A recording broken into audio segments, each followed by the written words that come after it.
अस्सलाम वालेकुम। तो आप लोगों को स्क्रीन नजर आ रही है अभी?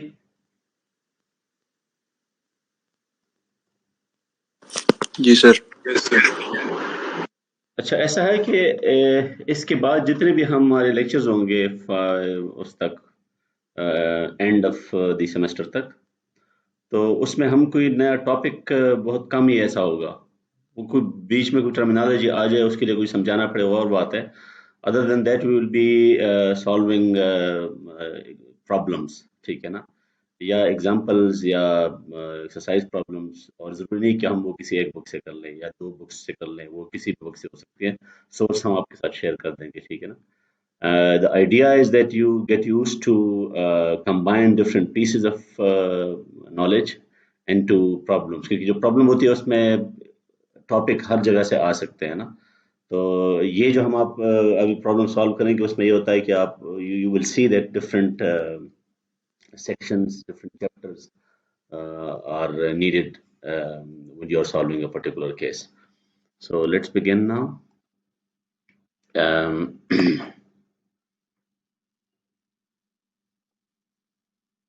okay, so I say nothing about which section, which chapter. So let's just focus on the statement. And I'll share the book with you as well later on if you need further information. So you have an object with a mass of two slugs that drops from a height of 30 feet. So you can see 10 plus 20 is 30. Determine its speed after it drops 20 feet. तो यहाँ तक जब आ जाता है, ठीक है, to a platform that is 10 feet above the ground. Okay, so the object starts from here 30 feet above and it stops. No, I mean it doesn't have to stop. When it reaches there, you are asked to find the speed at that point, ठीक है ना, तो v at that time. So how do we go about it? There are two ways to solve this problem. Okay, you can and you also need to know that, okay, there are many ways to solve this problem, but the best is to use the energy method. Yeah, because the energy method always works. So the energy of this system, what is the energy of this system? Let's say this is your time zero, okay, and this is time t. Okay, let me just say, okay, t prime is 0 and t prime is t, and t prime means it's a dummy variable. Okay, so what will be the total energy? Total energy at time zero. Can anyone guess? क्या होगी वो? mgh. या क्यों? क्योंकि kinetic energy zero है ना। Initially kinetic energy zero है और पोटेंशियल एनर्जी सिस्टम की क्या है बताएं? mg h। तो h यहाँ पे क्या है? 30. h30 है। अच्छा, now when you take h30, what do you assume basically? Ground से distance. So you set this as your reference. What do I mean by that?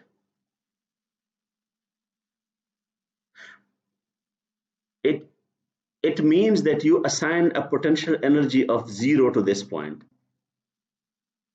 What does that mean? Is that absolute 0?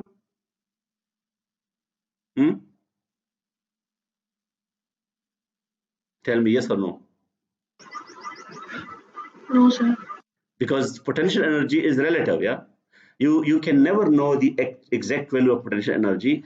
You only you solve problems by considering the changes in energy. Okay, so just like in circuits, remember you have this circuit and you take one node as a common node, yeah, and there you say, okay, the potential V is 0 there. Now it doesn't mean that the energy is 0, it's just a reference. Okay, so we will be doing the same. So which means that, okay, that is a good convenient point. So in that respect, I can now write the total energy, let's say, and I also know that the total energy at time 0 should be equal to the total energy at time t, because the total energy is not going to change. So at time 0 that energy is half m v square वाला term 0 है, ठीक है. So I'm just write half m 0 squared plus m g और यहाँ पे मैं क्या लिख दूंगा.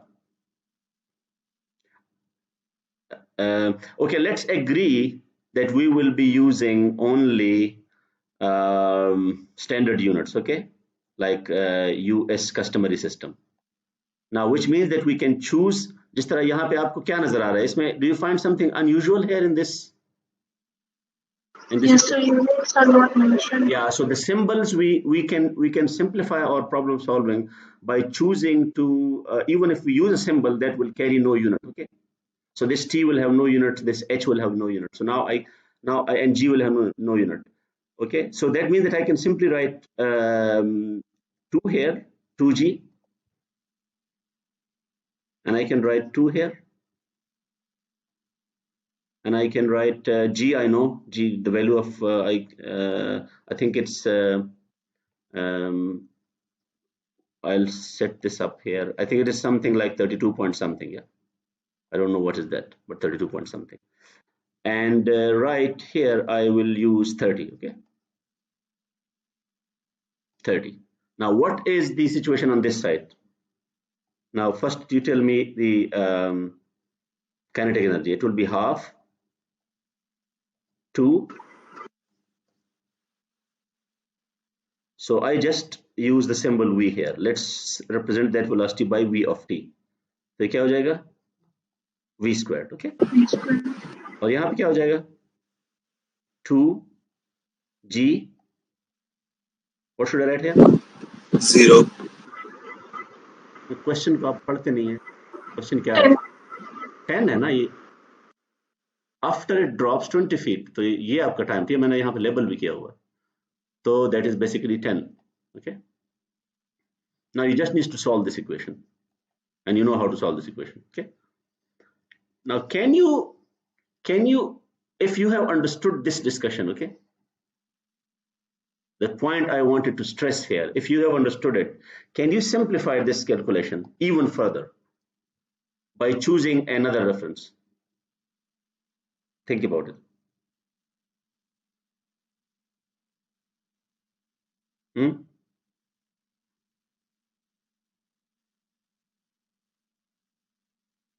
Sir, if you take platform as a reference. Yeah, I can take this as my reference. Nobody can stop me.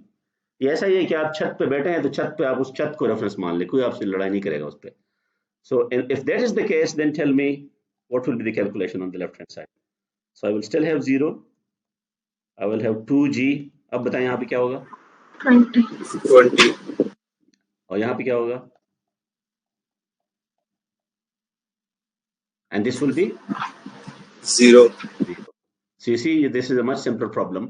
ये वही है जिस तरह सर्किट में आप एक नोड कॉम करते हैं, that simplifies the problem. आप कोई गलत नोड सेलेक्ट करते हैं, so maybe that complicates your problem. So let's move on.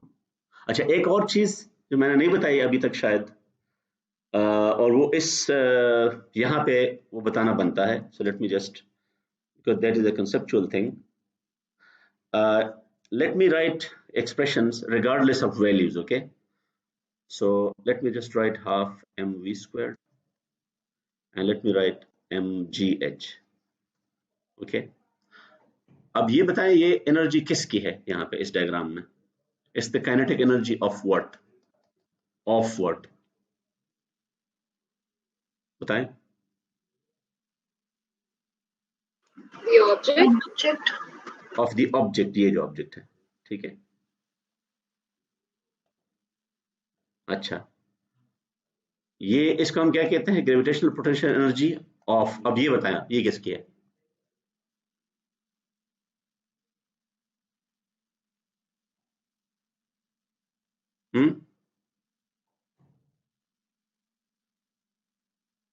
ये किसकी है बताएं?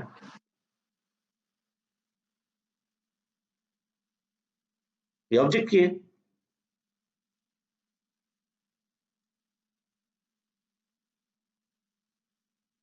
कोई तो गेस बताया ना आपने कितना। ग्राउंड या अर्थ आई गेस। ये ऑब्जेक्ट की नहीं हो सकती ना, क्यों? सर मैं कह रही हूँ ग्राउंड। नहीं, ग्राउंड की भी तो नहीं हो सकती ना। अगर ये यहाँ पे आ जाए तो ग्राउंड तो कहीं नहीं गया ना, फिर भी जीरो हो जाएगी ना फिर ये। आप एक्सप्रेशंस को देखें ना, यहाँ पे जो मैथमेटिकल एक्सप्रेशन है इसमें क्या क्या है? मास किसका है? ऑब्जेक्ट का है ना। Object. वेलोसिटी किस चीज की है? object, हाँ, so this is the property of the object. यहाँ पे जरा देखिए मास किसका है? ऑब्जेक्ट का ना। Object. जी किसका है? earth, Earth. जी अर्थ का है, ठीक है। और एच किसका है? Height from the ground. हाँ, तो ये किसकी प्रॉपर्टी है बताएं आप? अब पता चल जाएगा आप लोगों के कॉन्सेप्ट्स का। अर्थ। नहीं, और अगर ये मास ना हो तो फिर अर्थ की कौन सी हाइट? ये दोनों की प्रॉपर्टी है ना, ये सिस्टम की प्रॉपर्टी है, ठीक है ना। Yes, sir. मतलब आप जब कैपेसिटर के दो प्लेट्स लगाते हैं तो इनके दरमियान जो डिस्टेंस है वो आप ये कह सकते हैं कि ये डिस्टेंस इस प्लेट की प्रॉपर्टी है या इस प्लेट की प्रॉपर्टी, ये दोनों की प्रॉपर्टी है ना। You need both plates to define this distance, okay. So you cannot have an H without the mass, without the object and without the earth, okay. So it's a potential energy of the system, and potential energy represents the energy of separation, of दो चीजों के दरमियान होती है energy of interaction भी आप इसको कह सकते हैं। तो इट्स द सेम थिंग। अभी अगर मैं आपसे पूछ लूं कैपेसिटर, ठीक है, कैपेसिटर जो एनर्जी स्टोर करता है वो कहाँ स्टोर होती है? क्विकली बताएं।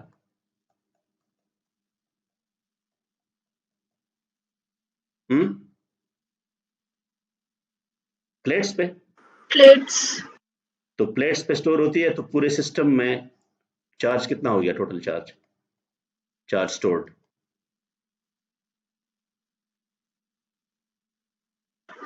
So uniform charge. नहीं, जीरो नहीं होगा, प्लस माइनस कैंसिल नहीं करेंगे, सिस्टम Yes, तो ये sir. हो गया ना मेरा। तो जब चार्ज जीरो है तो एनर्जी कहाँ स्टोर हो रही है? अब बताएं मुझे। outside there. No, energy is not stored on the plates. Energy is stored here, क्योंकि this region has this separation of charges. समझ आ गई? जब ये डिस्टेंस खत्म हो जाएगा, ये दोनों आपस में आ जाएंगे, वही चार्जेस, एनर्जी जीरो हो जाती है। चार्जेस तो कहीं नहीं गए ना, ये यहाँ पे भी कैंसिल हो रहे थे, यहाँ पे भी कैंसिल हो जाएंगे। तो the same is the case with this. यहाँ पे जो एनर्जी वो कहाँ स्टोर हो रही है, वो ना अर्थ स्टोर कर रहा है ना ये ऑब्जेक्ट स्टोर कर रहा है, वो एनर्जी यहाँ पे इस रीजन में सेव हो रही है, और जिसको हम ग्रेविटेशनल फील्ड कहते हैं। क्या? ग्रेविटेशनल एनर्जी फील्ड में स्टोर होती है। फील्ड बीच में होता है, फील्ड ना इस पे होता है ना इस पे होता है। तो यहाँ पे भी इलेक्ट्रिक फील्ड, यहाँ पे gravitational field. So this is something which you need to be. It looks different, but it's very. I mean, for an electrical engineer, it should not be a problem to understand this. समझ आ गई ये बात? Yes, sir. Okay. So इसका एक और भी example मैं देता हूँ कि जो आपका वो है स्प्रिंग है, ठीक है, वो डिस्कस हम किसी और टाइम पे कर लेते हैं, ठीक है ना। स्प्रिंग में हम कहते हैं एनर्जी स्टोर होती है, वो कहाँ स्टोर होती है? स्प्रिंग में ये प्रॉब्लम नहीं आता, क्यों? क्योंकि स्प्रिंग के दो एंड्स होते हैं ना, और दो एंड्स के दरमियान एनर्जी स्टोर होती है, और K is a property between those two points. वो M की तरह नहीं है, ठीक है। K is like H। तो अब जब वहां पे आप एनर्जी लिखते हैं ना, हाफ kx², तो उसमें K भी उसकी प्रॉपर्टी है, ठीक है, और X भी इसी स्प्रिंग को वो चेंज कर रहे हैं ना। तो यहाँ पे आप कह सकते हैं कि spring is not a particle.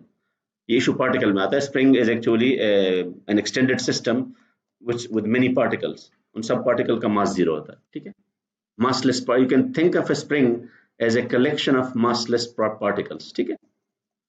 तो वो पूरे सिस्टम के मतलब you can think of these particles, और आप ये कह रहे हैं कि इस पूरे सिस्टम की प्रॉपर्टी है ये potential energy, elastic energy.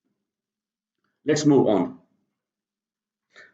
Now यहाँ पे ये आप लोग, मैं एज्यूम कर रहा हूँ कि आपने सिग्नल सिस्टम कहाँ तक पढ़ा हुआ है अभी तक, कोई बता सकता है टॉपिक? फूरियर ट्रांसफॉर्म पढ़े। तो इसका मतलब ये है कि वो जो स्टार्ट में आपने चीजें पढ़ी थी, सिग्नल जो आप सिग्नल को टाइम डोमेन में रिप्रेजेंट करते हैं, you are familiar with that, okay? Yes, which means that if I tell you what do I mean by signum function ये आपने देखा होगा ना, sin of x. So sin of x is +1 if x is positive, yeah, -1 Yes, sir. if x is negative, and 0. So you are well aware of this notation, ठीक है?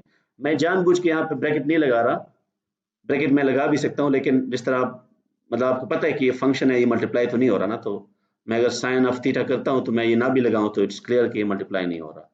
So for convenience, I'm not using that bracket, okay? So I will be using this notation in this solution. So let's get to the problem. You are asked to derive the equation of motion for the block of mass m on a horizontal surface. Part A में ये है. So let's solve part A, okay? ये horizontal surface है. और part B में ये है. In both cases, a force F1 which is not the friction force, ठीक है ना? तो ये जो F1 है ये आपका क्या है? ये एक्सटर्नल फोर्स है जो आप अप्लाई कर रहे हैं, is applied to move the mass, ठीक है? So if you look at the free body diagram यहाँ पे है, तो अब यहाँ पे ये है ना, ये इस एरो का क्या मतलब है कि I am assuming the velocity to be in this direction. समझ आ गई बात? ये तो क्लियर है, ये तो ग्रेविटी है ना. आप मुझे कह सकते हैं कि do you think that this velocity, इसकी क्या रीजन हो सकती है, कहां से आ रही है, बताएं? फोर्स अप्लाई F1 से. तो अगर ये F1 0 है तो आपके ख्याल में ये वेलोसिटी हो सकती है? Do you think it will be 0?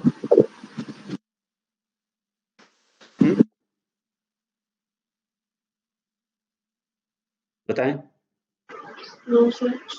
क्योंकि ये पहले से भी तो आ सकती है ना, ये हो सकता है आप ये आपने बाद में फोर्स अप्लाई किया हो, इनिशियल वेलोसिटी भी तो हो सकती है ना. समझ आ गई? तो ये जरूरी नहीं है, हो सकता है ये एक रनिंग कार हो और जिस तरह आप उसको जो है ना वो एक्सेलरेट करना चाहते हैं, ठीक है, या उसको स्टॉप करना चाहते हैं. सो दिस वी मे और may not be entirely due to F1. So ये इसलिए जरूरी है कि अगर ये एक्चुअली ये दोनों डायरेक्शन सेम है, फॉर एग्जांपल अगर ये भी ठीक है ये भी ठीक है, तो then you can imagine this diagram, free body diagram, के मोशन भी उसी डायरेक्शन में है और फोर्स अप्लाइड भी उसी डायरेक्शन में है. तो अब इसमें बताएं कि फ्रिक्शन कहां पे होगा, फ्रिक्शन किस डायरेक्शन में होगा? Friction will be opposing the motion, yeah? Agreed? Yes. अब अगर ये जिस तरह आप सर्किट्स में एरो ड्रॉ करते हैं और एक्चुअली लेट्स से ये एरो मैंने ड्रॉ तो कर लिया, लेकिन पता चला कि F1 एक्चुअली ऐसा नहीं है, वो दूसरी साइड पे है, तो फिर मैं दोबारा ये एरो दोबारा ड्रॉ करने से बेहतर है कि मैं इसको यहाँ पे क्या कर दूं, मैं इसको नेगेटिव कर लूं, ठीक है? So I am using a scalar to represent a force because I am explicitly drawing an arrow. तो मुझे यहाँ पे वेक्टर दोबारा लिखने की जरूरत नहीं है, we are used to that, okay? तो if this F1 is negative, what would that mean? कि एरो गलत है और ये बेसिकली फोर्स, और लेट्स से ये ठीक है फिर भी, so the force F1 is against the motion, तो फिर ये F किस डायरेक्शन में होगा?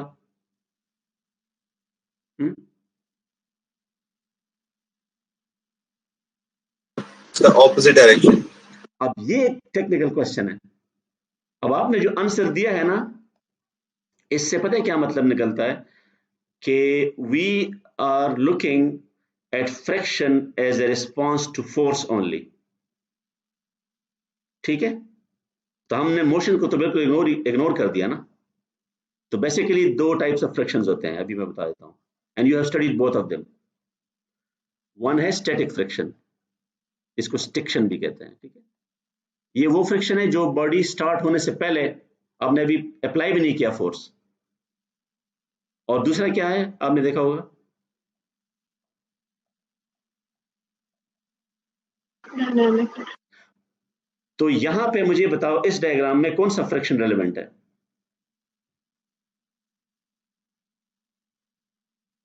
सर मोशन में डायनामिक है। क्योंकि यहां पे जो फ्रिक्शन है that will be opposing motion, not F1। ये F1 ना भी हो वो मोशन को फिर भी अपोज करेगा, समझ आ गई? क्योंकि this surface, this contact doesn't care कि ये F1 की वजह से आ रहा है या V कहीं और से आ रहा है, समझ आ गई? So this arrow, if this is dynamic friction, this will depend not on F1, this will depend on the sign of V। Motion. ये समझ आ गई बात? क्लियर हो गई ये बात? अच्छा, अब अगर V 0 है, क्योंकि इस डायग्राम में V 0 भी तो हो सकता है ना, हमने शो किया है लेकिन ये 0 भी हो सकता है, तो उस केस में फिर आपका कौन सा फ्रिक्शन होगा? And that will depend explicitly on the sign of F1। So now I am combining these two pieces of information into this equation, okay? And you need to understand this in the language of signal in a system. But before that, before I write this equation, do you agree with this equation? ये क्या मैंने लिखा हुआ? It's simply force balance along the y-axis, yeah? So this N, the reaction force, must balance mg, ठीक है? तो ये मैंने सिर्फ force balance लिख दिया, ठीक है? And friction depends on this force balance। अच्छा, तो अब मुझे ये बताएं कि मैंने ये क्या लिखा है, ये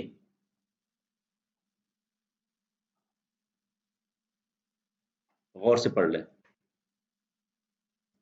ये D is for dynamic, so coefficient of friction depends on whether you are talking about, so let's say कि जो mu है वो यहाँ पे mu s है और यहाँ पे क्या है mu d, तो यहाँ पे mu d मैं लिख रहा हूँ dynamic reaction force। Now this is only the magnitude and the sign, whether it will be opposing because it will always oppose motion, so if V is positive, तो ये sign of V मुझे क्या देगा? +1, ठीक है? तो +1 का मतलब ये है, +1 का मतलब ये नहीं है कि ये V के डायरेक्शन में होगा, ये जो कि यहाँ पे हमने एरो शो किया हुआ है ना इधर, यहाँ पे ये बहुत समझना बहुत जरूरी है कि हमने डायग्राम में F1 और F को अपोजिट शो किया हुआ है, तो वो माइनस साइन यहाँ पे दोबारा करने की जरूरत नहीं है, समझ आ गई? Do you agree with that? Yes sir। Because I know my F is going to oppose this, तो यहाँ पे अगर मैं दोबारा माइनस लगा दूंगा वो गलत हो जाएगा, तो this is correct now। अब अगर ये मोशन अपोजिट हो गया, लेट्स से मोशन ऐसे था, तो V will be negative and that reversal will be represented by this -1 and we will not need to do anything else। So now tell me, are you clear about this term? This is the dynamic friction, okay? अब कोई मुझे ये explain कर सकता है कि ये मैंने क्यों लिखा है और ये इतना गंभीर क्यों है? ये बात तो समझ आ गई ना कि स्टैटिक फ्रिक्शन हो गया ये, ठीक है? ये रिएक्शन फोर्स हो गया, इसको फिलहाल इग्नोर कर दें। और ये क्या है? एग्जैक्टली हाउ आई सेड कि it will depend on the sign of F1। अब आप मुझे बताएं कि ये मैंने क्यों लिखा है, मैं अब बाकी सबको इग्नोर कर देता हूं। Why do you think I need this function? ताकि सर V की जो भी वैल्यू वो मतलब मैग्नीट्यूड है उसका। पहली बात तो ये है कि ये टर्म, इस टर्म के लिए मुझे V0 चाहिए, जब V0 ना हो तो ये टर्म नहीं होना चाहिए, समझ आ गई? जी sir. V is equal to non-zero में तो स्टैटिक फ्रिक्शन होता ही नहीं है ना, so this basically ensures that V must be 0। तो what is the value of this function of this term when V is 0? बताएं। 1 and when V is non-zero? 0। so it actually filters, और ये आप signal system में इसी तरह करते रहें। और ये टर्म कब 0 होगा? when V is 0। तो आप बेसिकली इन दो टर्म्स में आपको पता है कि डायनामिक और जो स्टैटिक फ्रिक्शन है वो आपस में मिक्स नहीं होंगे, उनमें से एक ही नॉन जीरो होगा, समझ आ गई बात? I could have written it in a simpler way, but I just wanted you to recall your signals and systems. Now I have expressions. F1 given है, F के लिए मैंने लिखा हुआ है, so now this should be very easy for you to write down. अब ये बताइए मैंने क्या लिखा है, मुझे सिर्फ लॉ का नाम बता दी, कौन सा लॉ मैंने लिखा है इधर?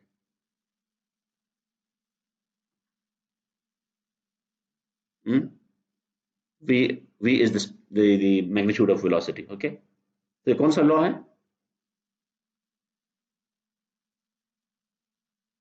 न्यूटन। तो राइट साइड पे मैंने F1 माइनस F क्यों लिखा हुआ है? क्योंकि F1 उसके डायरेक्शन में है और F उसको अपोज कर रहा है, तो ये ठीक है ना, ये एरो अपोजिट एरो यहाँ पे इस इक्वेशन में आ रहा है, माइनस इसलिए मैं एक्सप्रेशन लिख रहा हूं। अगर ये माइनस इसमें होता और ये एरो उसी डायरेक्शन में होता तो फिर यहाँ पे भी मैं प्लस लिख लेता, ठीक है, but that is something you already know. अब आप मुझे बताएं कि पार्ट बी में क्या चेंज होगा, what will be different in part B? It's the same question but this time we are on an inclined surface. तो दो चेंजेस होंगी, एक तो ये एक्सप्रेशन चेंज हो जाएगा ना, nothing will happen to this line, okay, ये जो लाइन है ये चेंज नहीं होगा, इसमें सिर्फ ये है कि जो n है ये चेंज हो जाएगा। तो अब do you agree that n must have this expression? क्योंकि n is the normal force और normal force is not always vertical, okay, ये सरफेस चूंकि इंक्लाइंड है, so normal force has to be perpendicular to that and that is mg cosine phi, so you are aware of that, okay, ये angle phi है। अच्छा, ये last equation में ये वाला टर्म कहां से आ गया, ये बताएं मुझे।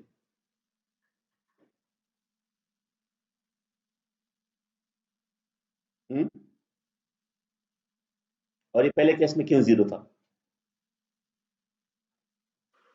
सर वर्टिकल कंपोनेंट है इसलिए। सॉरी सर वर्टिकल कंपोनेंट है तो वो सब्ट्रैक्ट होगा। हाँ, तो ये वर्टिकल कंपोनेंट उधर क्यों नहीं सब्ट्रैक्ट हो रहा था? क्योंकि हम एक्स एक्सिस पे थे वहां पे। सर वहाँ पे रिएक्शन और मोशन कैंसिल कर रहा था mg और वहां मोशन वर्टिकल में था ही नहीं ना, बेसिकली यहाँ पे आप इक्वेशन ऑफ मोशन लिख रहे हैं ना, तो ये it has something to do with v, यहाँ पे v हॉरिजॉन्टल था, तो हॉरिजॉन्टल वेलोसिटी में वो उसका कोई कंट्रीब्यूशन नहीं है इस mg का, this was not zero, vertical component was still there, ठीक है, लेकिन एक तो ये बैलेंस हो गया था, ठीक है, और यहाँ पे क्या है कि ये नॉर्मल तो इधर आ गया ना, नॉर्मल बेसिकली नॉर्मल ये है, नॉर्मल इसके साथ बैलेंस हो रहा है, तो ये जो कंपोनेंट है this sine of phi is not vertical, this is in the direction of v, remember ये डायरेक्शन है, ये है, ठीक है, क्योंकि अगर ये वर्टिकल होता तो ये कैंसिल हो चुका होता, ये वर्टिकल नहीं है, ये इंक्लाइंड है, so that is something which you can understand easily. The next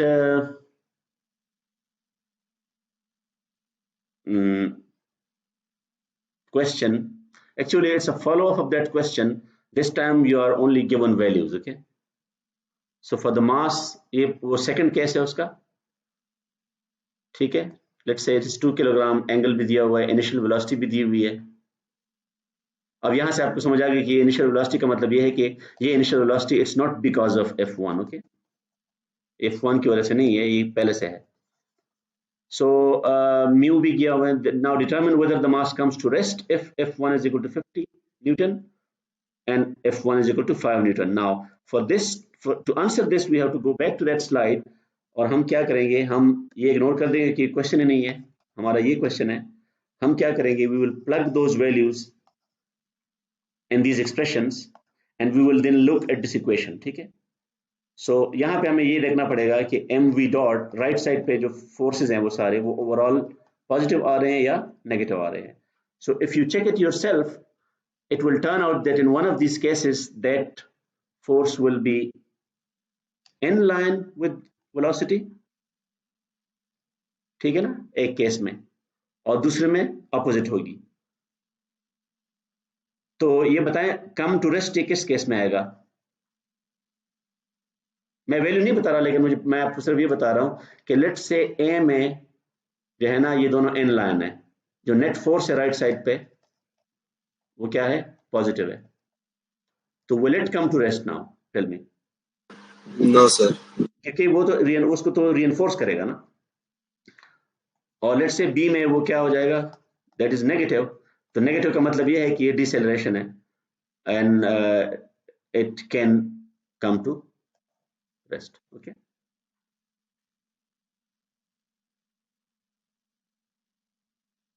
Now this slide looks scary, but actually you are familiar with this concept. Only that the table we have been using so far was not very revealing. It had very few entries, and it was not explicit. वो wordings थी, diagrams नहीं थे। तो ये diagrams यहाँ पे बहुत ज़रूरी है कि उस टेबल में मेरे ख्याल में सिर्फ ये दिया हुआ था। अगर आप देखें ना उस टेबल में रॉड का जिक्र था, लेकिन स्लेंडर का जिक्र नहीं था। So it was actually slender rod. Slender rod का मतलब ये है कि ये जो एरिया है ना इसका cross section, that is very small compared to the square of the length. ठीक है, मैं स्क्वायर ऑफ द लेंथ की बात क्यों कर रहा हूं, मैं एल की बात क्यों नहीं कर रहा। So for example, let's say this area is A, okay? So why do I say that A is very small compared to L squared? कोई बता सकता है रीजन?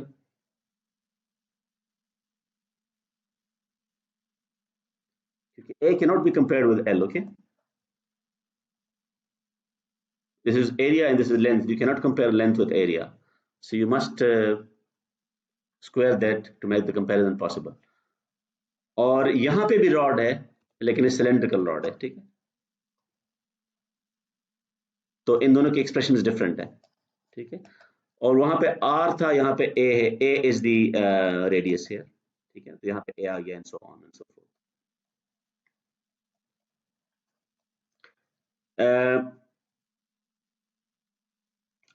अब यहाँ पे एक चीज इंटरेस्टिंग है, लाइक फॉर एग्जांपल अगर आप यहाँ देख लें, सो ये y एक्सिस है और ये y प्राइम एक्सिस है, ठीक है?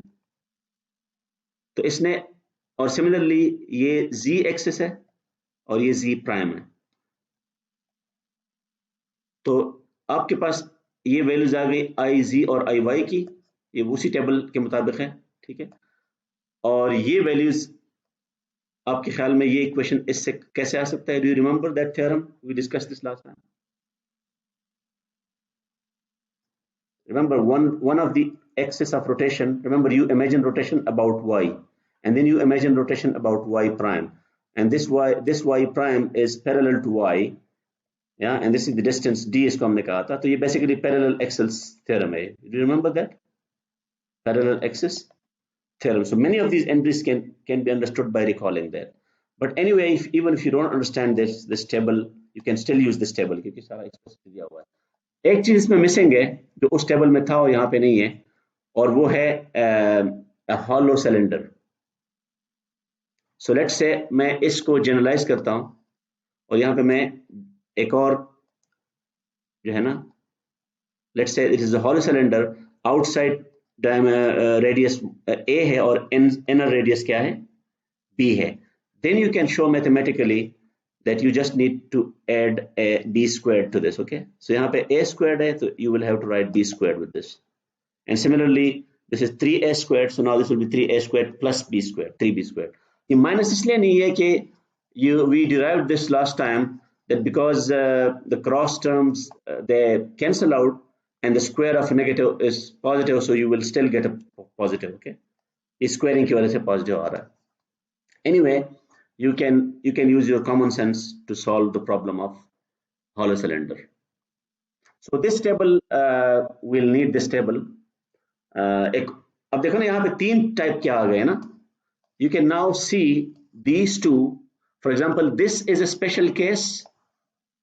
This is one special case जिसमें हम कह रहे हैं कि एरिया नेग्लिजिबल है, और इसका दूसरा स्पेशल केस क्या है? इसमें क्या नेग्लिजिबल है बताएं? लेंथ। इसमें लेंथ तो इन दोनों के फार्मूले आप देखिए बिल्कुल डिफरेंट है, ठीक है।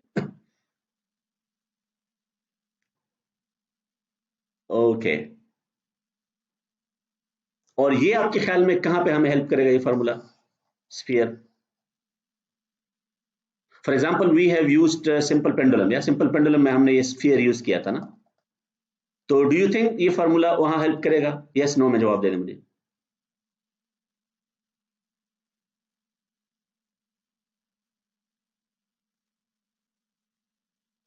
यस। नहीं करेगा ना, क्योंकि पेंडुलम में एक्सिस ऑफ रोटेशन क्या था? ये था ना। यहां पे एक्सिस ऑफ रोटेशन क्या है? स्फीयर का सेंटर। तो जब ये स्फीयर स्पिनिंग हो, वहां पे स्पिनिंग कोई नहीं हो रही है, ठीक है, वहां पे ओनली ऑर्बिट मोशन है। समझ आ गई बात? जी सर। सो ये आपने ये टेबल देख के आपको मतलब अपना कोई दिमाग भी लगाना है, सिर्फ सिंबल देख के ना वो आपने नहीं करना। You need to actually recall the proper discussion before you apply. So we can now move on to the next problem, and this is very familiar to you. इसमें सिर्फ ये है कि हमने, if you remember, we have discussed pulleys and gears, but those were simple systems. Now we have a combination. So we need to we not only have a pulley but also have a load, a mass.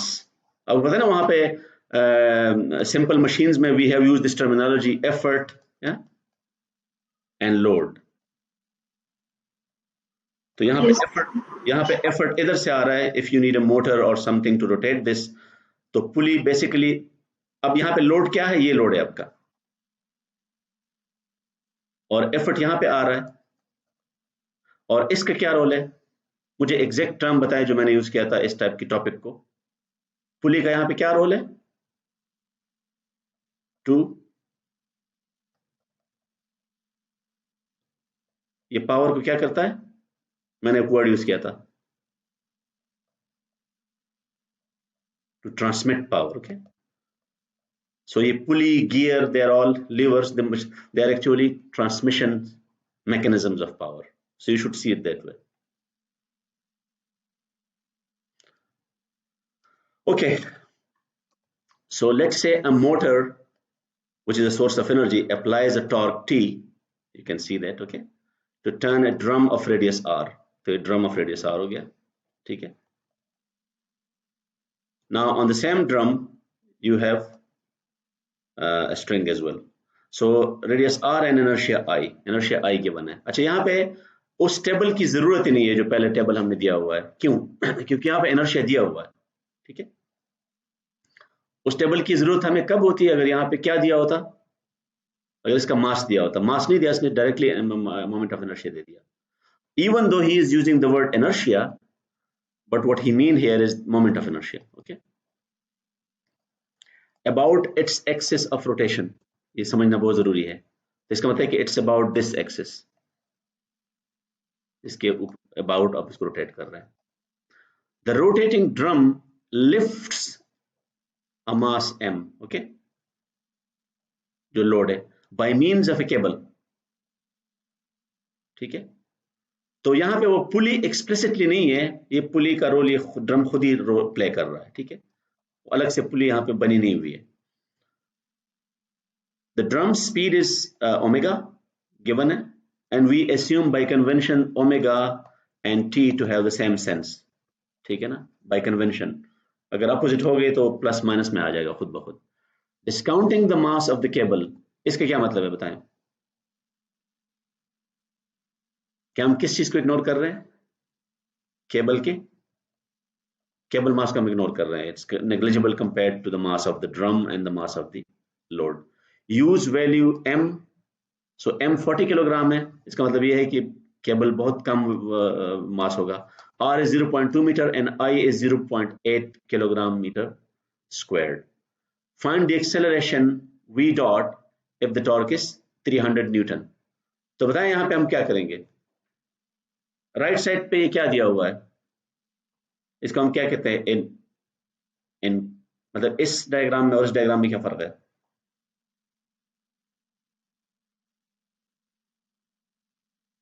ये क्या है? ये diagram क्या है? Schematic है, ठीक है। और ये क्या है? ये दोनों diagrams they are free body. Free body diagrams because they allow us to write equations. अच्छा, अब उसमें ये बताएं, you understand mg, you understand torque, what you understand velocity v, okay, speed here. So what do you think is f here?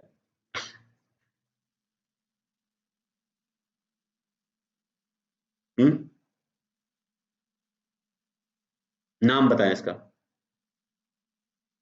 Sir, minus torque. नहीं, देखो ना, इस पूरे सिस्टम में f कहाँ पे आ रहा है? इसने केबल का फ्री बॉडी डायग्राम ड्रॉ नहीं करना, इसने डायग्राम एक ड्रम का ड्रॉ किया है और एक लोड का। केबल कनेक्शन है, तो ये टेंशन है ना, tension in the cable. Yes, sir. और ये टेंशन इन द केबल, चूंकि ये केबल ने दोनों को डील करना है, तो देखो ना, ये उसको ये इस तरह पुल कर रहा है और इसको इस तरह पुल कर रहा है। और आप you will recognise tension by the fact that this will be opposite, क्योंकि यहाँ पे अगर आप कोई कट लगाए ना, कोई आप एक स्मॉल फ्री बॉडी डायग्राम यहाँ पे बना दें इसका, यहाँ पे कोई पार्टिकल ले लें आप इसका केबल का, तो वहां पे भी आपको फील हुआ होगा कि ये डिफरेंट होगा, ये इस तरफ से भी फोर्स होगा और इस तरफ से भी फोर्स होगा, ठीक है। So it has to be opposite. Now if I want to ask you to give me an equation for this free body, तो आप क्या लिखेंगे? Apply some law of motion और मुझे बताएं कि मैं क्या लिखूं।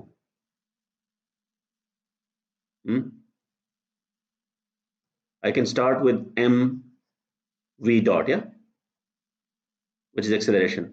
तो राइट साइड पे क्या लिखूं, बताएं मुझे।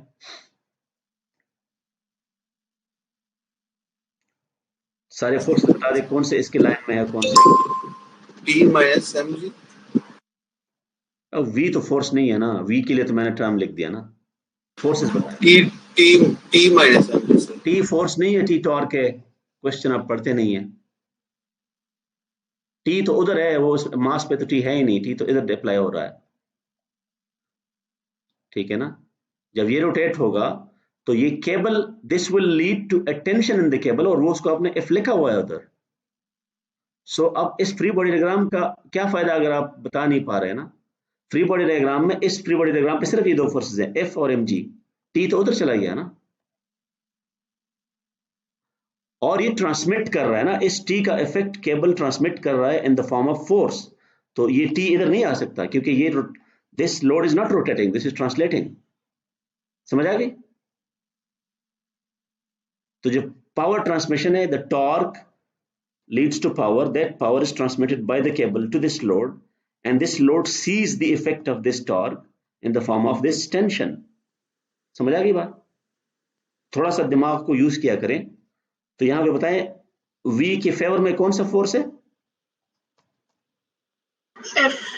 और अगेंस्ट में mg. और F minus mg, and this is decided by the arrows, ठीक है। क्योंकि मैंने एरोज इस तरह ड्रॉ किए हैं तो इसलिए मैं लिख रहा हूं। मैं एरोज को चेंज करूं तो इक्वेशन भी चेंज होगा, आपने रट्टा नहीं लगाना यहाँ पे, ठीक है। I can give you another diagram और उसमें मैं ये एरो चेंज करूंगा तो यहाँ पे आपको प्लस माइनस चेंज करना पड़ेगा, ठीक है। समझ आ गई ये बात?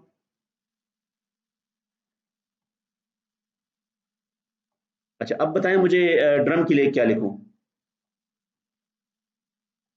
Now I need an equation for the drum, क्योंकि फ्री बॉडी डायग्राम उसका भी दिया हुआ है। बिकॉज दैट इज रोटेटिंग, तो यहाँ पे मैं क्या लिखूंगा, m की जगह, उसका इनर्शिया मुझे गिवन है ना, Inertia. उसका ना दिया होता तो मास से कैलकुलेट करता, लेकिन अब यहाँ पे किसका डॉट होगा, क्योंकि यहाँ एंगुलर एक्सेलरेशन है, that will be Omega. Omega dot. और अब ये आप मुझे बता दें कि अपोजिंग क्या है और फेवर में क्या है, एरोज देख के बताएं।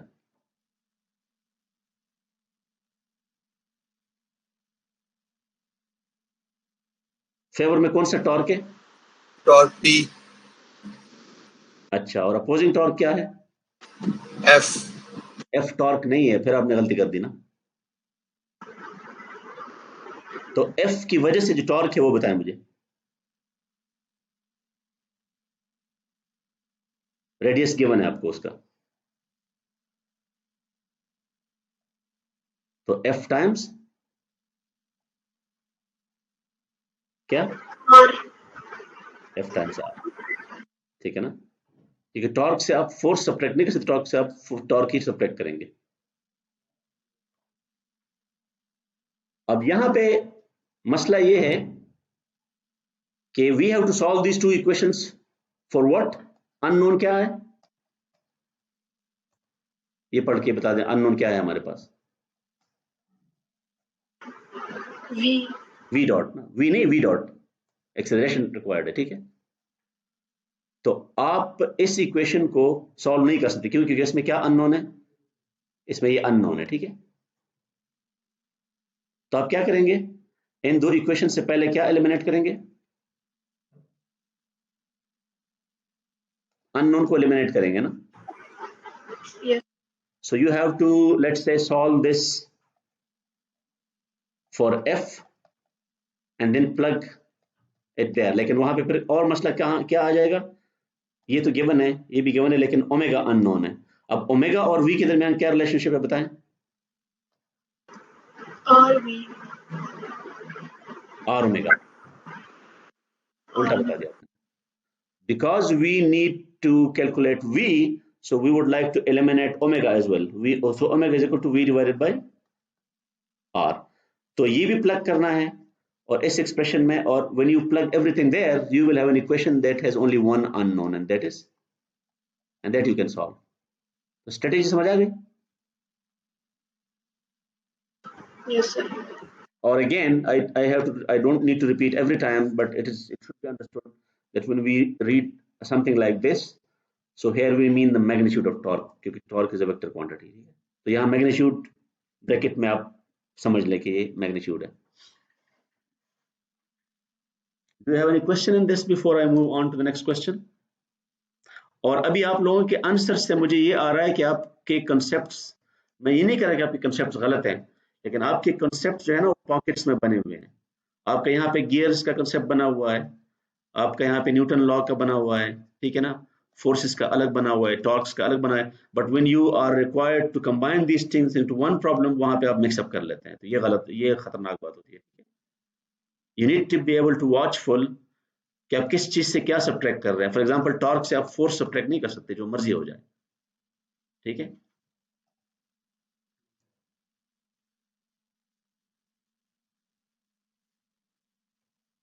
हाँ, एक चीज आप कर सकते हैं कि आप ये यूनिट्स हटा दें, ठीक है।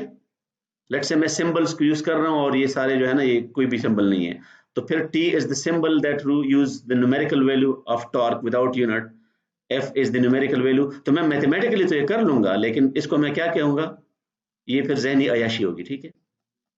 I am subtracting one pure number from another pure number, but that doesn't mean anything. तो वो खतरनाक बात होती है फिर।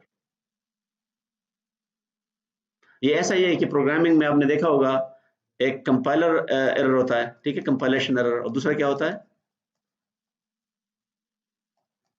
रिकॉल करें, कंसोल उसको क्या एरर कहते हैं, जो कंपाइलर उसको नहीं पकड़ता, मैं भूल गया हूं उसका नाम, लॉजिकल कहते हैं उसको, ये क्या कहते हैं, कोई एक और एरर है जो कि बहुत खतरनाक है, कि वो कंपाइलर नहीं पकड़ता, लेकिन वो प्रॉब्लम आपका आंसर आपका गलत ही आएगा, क्योंकि डजंट मेक एनी सेंस, ठीक है। Let's get to the next problem, and this is a bit more complicated than that, क्योंकि this time we have two loads, okay, this is one load and this is the other load, and this time we have a proper pulley. वहां पे तो पुली नहीं था, वो drum खुद ही पुली का role कर रहा था। यहाँ we have a proper pulley which transmits power from one side to the other, ठीक है।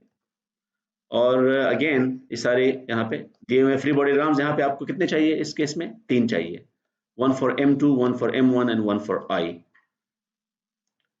और ये मैंने बुक अगर आप पढ़ लें तो यहाँ पे वो टॉर्क, T को टॉर्क के लिए भी यूज कर रहा है, और उस बुक ने यहाँ पे टेंशन के लिए भी T यूज किया हुआ है, which I think is very dangerous if you are in the same chapter। तो मैंने इसको P से रिप्लेस किया हुआ है, this P is now representing the tension. Okay, so now इस डायग्राम को देख के जरा बताएं कि why does this make sense. ये तो आर्बिट्ररी वैल्यूज है, ठीक है, थीटा आर्बिट्ररी एरो है, और can you understand these two arrows? For example ये ऐसे क्यों है, ऐसे क्यों नहीं है, ऐसे क्यों नहीं है, why not this?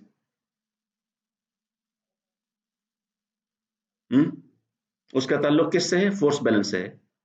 So for example अगर आप मास 2 के लिए ये फोर्स एज्यूम करते हैं, विच इज ट्रू, क्योंकि ग्रेविटी पुल्स डाउनवर्ड्स, तो इसका मास 2 पे बैलेंस यहाँ पे अपवर्ड होगा, ठीक है। तो फिर जब ये अपवर्ड होगा तो tension requires that to be opposite, क्योंकि बीच में भी बैलेंस आपको केबल के किसी भी पॉइंट पे आपको बैलेंस चाहिए। So these arrows are a consequence of statics. Okay, हालांकि डायनामिक्स का प्रॉब्लम है, लेकिन we require concepts from statics to get these arrows right. Okay, ये arrows अगर आपने गलत कर दिए सारी गेम खराब हो जाएगी आपकी।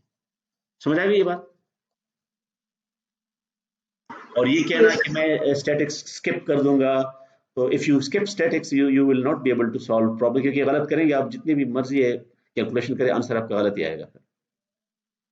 अच्छा, अब यहाँ पे ये है कि ये एरोज भी ये जो सिंबल है ये भी आर्बिट्ररी है। We measure y from this upward and here we measure x from some place downward. Okay, कोई भी हमने उसका कोई पोजीशन दी हुई है, जो ये बेसिकली ये जो सरफेस है ना, ये रिप्रेजेंट करता है इक्विलिब्रियम को, कि जब ये मूवमेंट स्टार्ट नहीं हुई थी तो इनिशियली इसका ये पोजीशन था, रेस्ट पोजीशन था, ये इस पे ये बैलेंस कर रहा है अपने दोनों को। So now let's consider the question. Consider the pulley system shown. Obtain the equation of motion in terms of x and obtain an expression for the tension forces in the cable.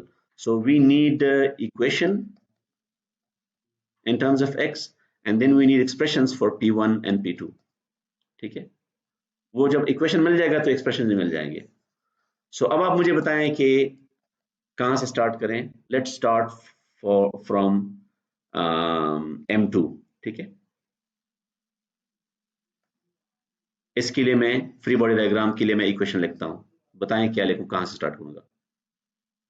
Left side पे क्या होगा, M2 V dot, यहां पे इस diagram में V नहीं है, ये इस डायग्राम में क्या है, Y, और Y के इसको रिप्रेजेंट कर रहा है।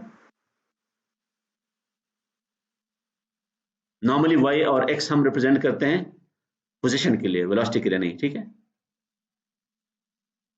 तो ये इस क्वेश्चन को एक्सप्रेसिटली बताना चाहिए था, लेकिन अब मैं बता रहा हूं। So if this y is displacement from some reference, तो फिर क्या होगा, y बताएं। Y dot, y डॉट नहीं होगा ना, y डबल डॉट होगा फिर, क्योंकि y is position not velocity. ठीक है, तो y dot will give you v and you need v dot. ठीक है, समझ आ गई? yes sir. तो अब राइट साइड पे क्या लिखूं, y के एरोस को देख के बताएं फिर, y के एरो को। अब आप ये, इसका मतलब यहाँ पे ये भी आप एज्यूम कर रहे हैं कि अगर y अपवर्ड है तो आप एज्यूम कर रहे हैं कि y डॉट भी अपवर्ड है। आप उसके लिए बेशक अलग अलग एरो ड्रॉ कर दें, और यहाँ पे एक एरो ड्रॉ कर दें कि x डॉट भी डाउनवर्ड है। ठीक, या भी एज्यूम कर सकते हैं। तो ये क्या हो जाएगा फिर,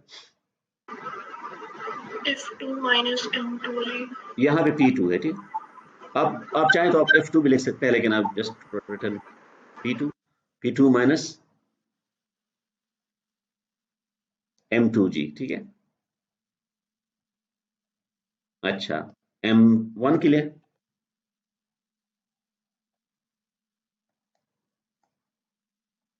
M1 X. X, अब यहाँ बताएं कि यहाँ पे क्या होगा, फेवर में कौन सा है। देखो ना, M1G x डॉट की डायरेक्शन में है ना, अगर आपने ये एज्यूम किया हुआ है। So M1G minus P1. P1, ठीक है। Now give me the equation for the पुली।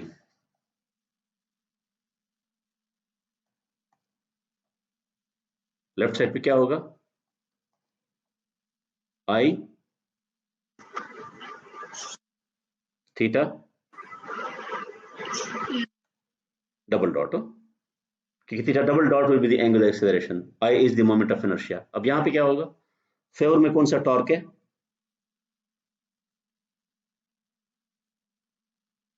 देख के बताएं।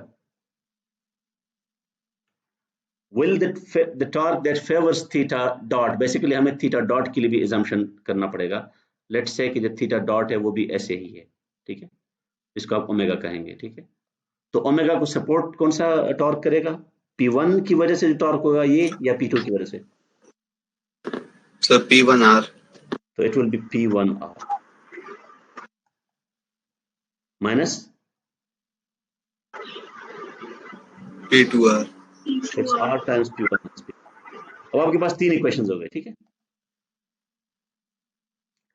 और हमें इक्वेशन सारे first we need to combine them into a single equation, obtain the equation, ठीक है ना। तो ये एक्सेप्टेबल नहीं है, आप उसके आंसर में तीन इक्वेशन नहीं ले सकते।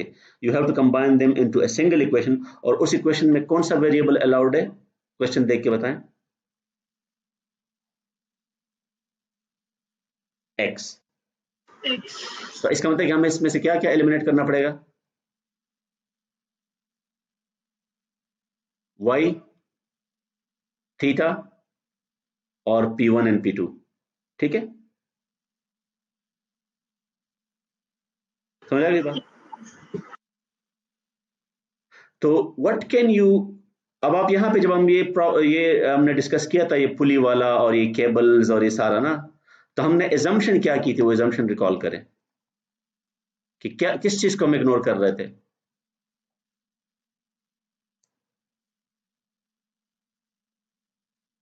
इस मोशन में हम किस चीज को इग्नोर कर रहे थे? We want this motion to be smooth. तो इसमें क्या था? कोई स्लिपेज नहीं था, ठीक है। If you remember, there was no slippage और कोई ट्विस्टिंग नहीं थी। तो इसका मतलब ये है कि what do you think will be the relationship between x and y? Let's say x is a small distance and y is a small distance. या इवन आप ये भी कह सकते हैं कि x dot and y dot, similarly x double dot, इन सब में क्या रिलेशनशिप होगा? Is equal to. हाँ, क्योंकि अगर इक्वल नहीं है तो फिर क्या होगा? फिर ये स्लिपेज होगी ना। फिर ये इक्वल ही तो इंश्योर करेगा कि जितनी मोशन इस साइड पे है उतनी उधर है, वरना फिर ये क्या होगा? ये पे स्मूथ ऑपरेशन नहीं होगा। ये हमने आपको याद होगा गियर्स में भी हमने पढ़ा था, ठीक है। सिंक्रोनस मोशन याद है आपको? गियर में इसको हम सिंक्रोनस कहते थे। सो एक वो मसला तो हल हो गया कि हमने we get rid of y की जगह में क्या लिख दूंगा? x लिख दूंगा। अब p1 p2 का क्या करें बताएं?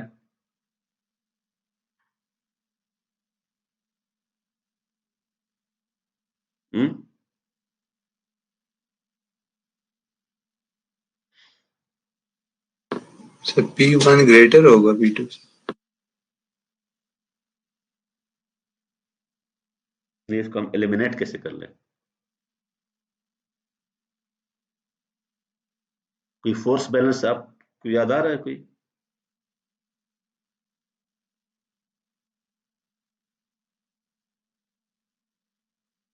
यहां पे do we need to know the values of P1 and P2 to eliminate them? यहाँ पे अगर आपको अलजेब्रा आपको याद है तो आप एक ट्रिक कर सकते हैं।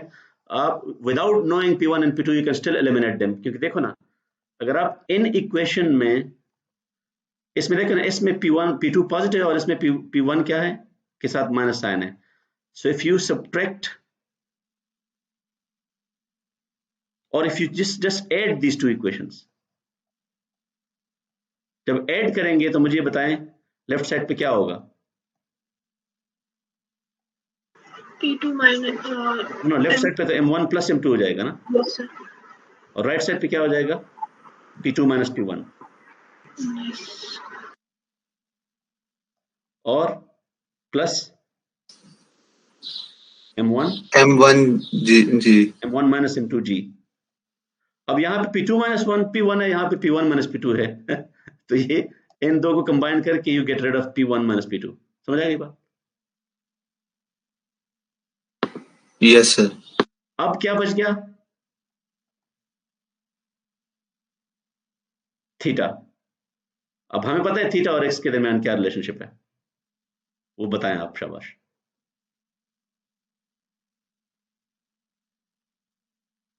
सर्कुलर मोशन है,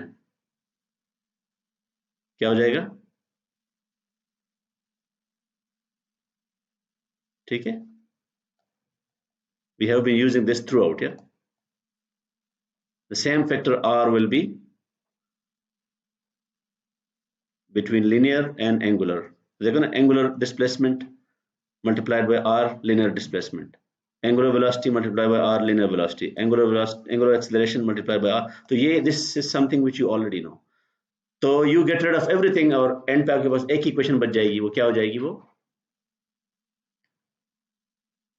लेकिन मैं although I'm not going to solve this, but you still have to do one thing at home, और वो मैं बता देता हूँ कि वो क्या होगा।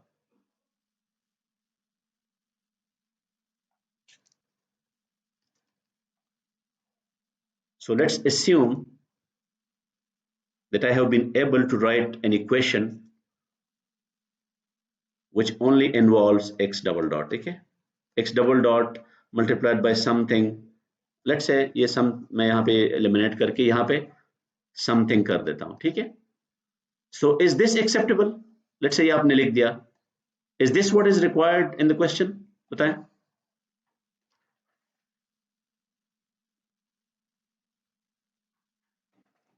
yes no में जवाब दे दे कि is, अगर आप ये लिख लें x double dot is equal to something, will that be an acceptable equation here?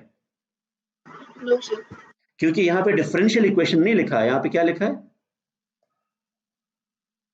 Equation Equation of लिखा है। So you have to solve that differential equation. Luckily, because this side does not have x or x dot involved, so you just integrate once, so you will have an equation in x dot then, ठीक है?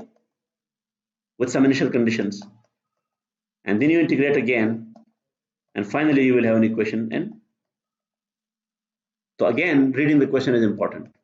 Once you have that, उसके बाद क्या है, आपको पता है कि जो P1 और P2 थे उसके लिए एक्सप्रेशन हम उन्हीं दो इक्वेशन से डिराइव कर लेंगे। सो वो बाद में ये वाला काम आसान है, ठीक है? Let's move on to the next question। और ये again you are familiar with spur gears, but this time we combine these two gear system, this gear system with two actually inertias।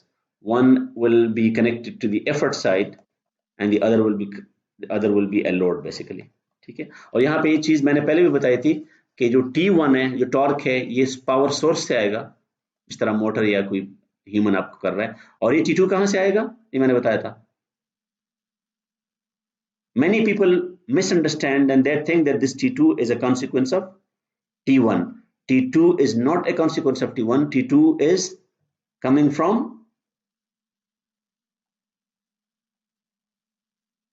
the external world, क्योंकि this load will be interacting with something outside the world। इसमें हमने diagram में वो show नहीं किया हुआ, तो वो फ्रिक्शन भी हो सकता है, वो ग्रेविटी भी हो सकती है, ठीक है ना, वो कुछ भी हो सकता है, वो कोई और सिस्टम हो सकता है जिसने उसको चलाना है। So do not mix T1 and T2, they are separate, they have separate sources, okay?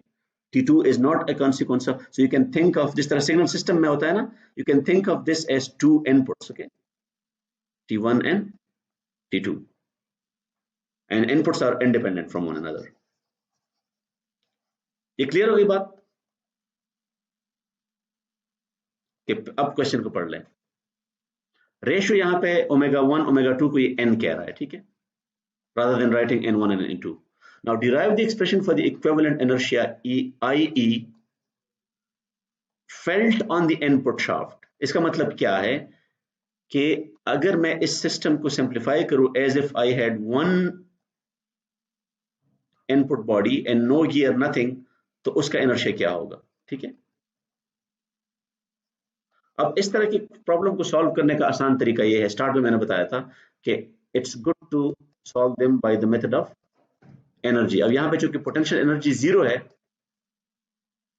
ठीक है ना, क्योंकि यहाँ पे वर्टिकल मोशन नहीं हो रही, या कोई स्प्रिंग भी यहाँ पे नहीं है, इलास्टिक एनर्जी भी नहीं है। So the only energy we have here is kinetic. समझ आ गई बात? अब आप kinetic energy, total kinetic energy का एक्सप्रेशन मुझे बताएं, वो क्या होगा? I can add kinetic energy throughout for each block. तो बताएं इसकी काइनेटिक एनर्जी क्या होगी? एक्सप्रेशन बताएं मुझे। Half, you right, half mv squared for linear motion, या तो यहां पे क्या होगा? हाफ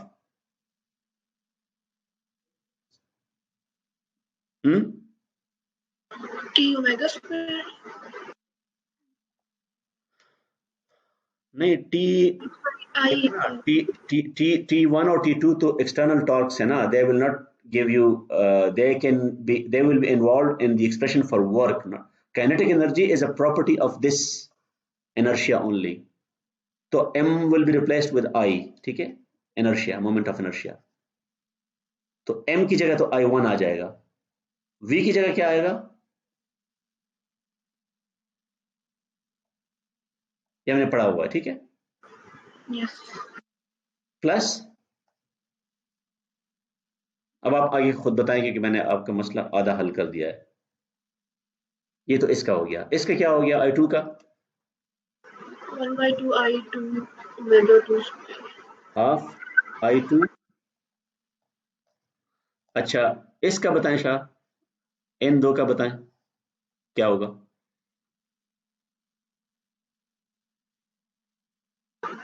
1/2 यहां पे आप गड़बड़ कर रहे हैं ना, मैंने एक बात बताई भी थी। जब आप लिखते हैं ना गियर्स, हमने यहां पे क्या किया हुआ था? यहां पे हमने क्या एज्यूम किया था कि क्या नेग्लिजिबल है? मास ऑफ द केबल। cable. तो जितने भी ये ट्रांसमिशन मैकेनिज्म्स होते हैं, चाहे वो गियर हो, चाहे वो पुली हो, चाहे वो केबल हो, उनका मास हम क्या करते हैं? इग्नोर करते हैं। और वो अगर है भी ना, तो उसको हम कहां पे काउंट करते हैं? हम उसको यहां रिप्रेजेंट करते हैं। जिस तरह सर्किट में आप जब ये सिंबल ड्रॉ करते हैं ना, तो फिर इस लाइन की रेजिस्टेंस क्या होती है? इस लाइन की Negligible. हाँ, तो वो अगर है भी तो आप उसको इसमें ऐड करेंगे, ठीक है, ताकि आपका प्रॉब्लम जो है ना वो लंप पैरामीटर बन जाए। तो इसका मतलब ये है कि ना इसका इनर्शिया है ना इस शाफ्ट का है, वो सारा हमने यहाँ पे इंक्लूड किया हुआ है, तो ये 0 होगा, उसका कोई कंट्रीब्यूशन नहीं है। ये ऐसा ही है जिस तरह आप आइडियल ट्रांसफार्मर यूज करते हैं ना, तो इसकी रेजिस्टेंस और इसकी इंडक्टेंस कहाँ पे आप रिप्रेजेंट करेंगे? प्राइमरी और सेकेंडरी साइड पे सेपरेटली। समझ आ गई बात?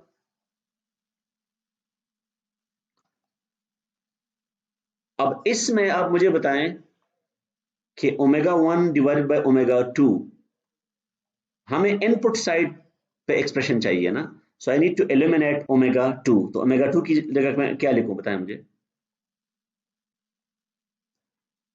ω1 divided by n. N. Now I want to express this so that I have ω1 squared here, क्योंकि कॉमन है ना, तो बताएं यहां पे क्या बच जाएगा? I1 plus, can someone solve this for me? I2 by n. n squared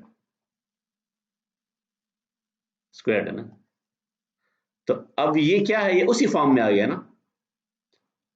The kinetic energy of the whole system has been expressed in terms of ω1, और ω1 किस शाफ्ट की वेलोसिटी है? इनपुट की। तो अब ये मेरा क्या हो जाएगा? I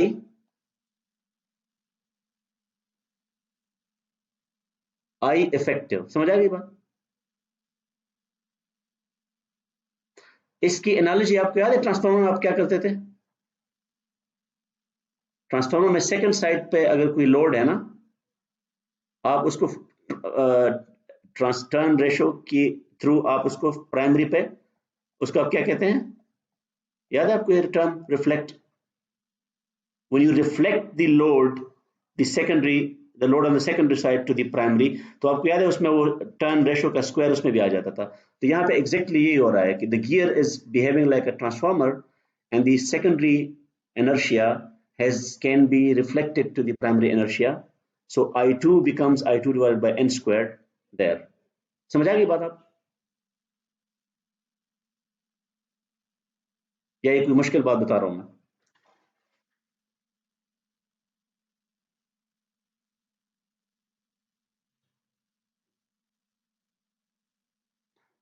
अच्छा, टाइम हमारे पास कितना बचा है?